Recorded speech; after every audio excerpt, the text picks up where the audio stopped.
President Obama spent the day with Israeli Prime Minister Benjamin Netanyahu on the first stop of his Middle East tour.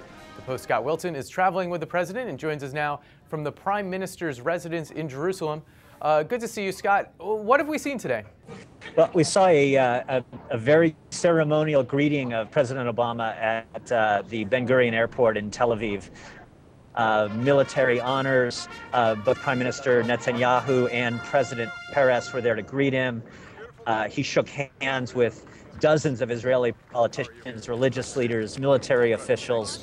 The kind of greeting I haven't really seen in other trips, foreign trips I've taken with him. So Israel trying to show as warm a welcome to Obama on his first presidential visit as it possibly can. These things, of course, are highly scripted. Was there anything in the script that was interesting today? You know, I think Obama tried to have some fun with it. There's been a lot of focus on this trip.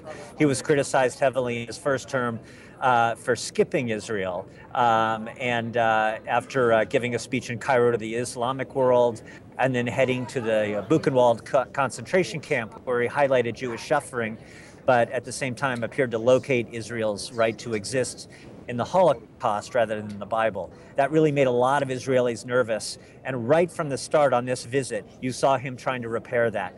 Within minutes of his opening greetings, he talked about a 3,000-year connection of the Jewish people to the land of Israel.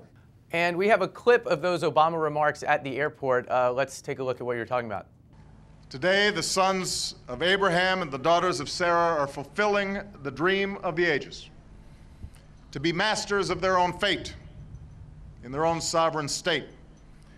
And just as we have for these past 65 years, the United States is proud to stand with you as your strongest ally and your greatest friend.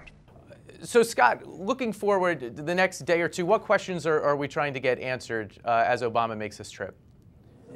The question I think we knew the answer to is what Obama wanted to do in Israel, which is really reintroduce himself to the Israeli public and dispel some of those suspicions that I talked about earlier. What we don't know is what message he wants to send to the Palestinian leadership, whom he visits tomorrow.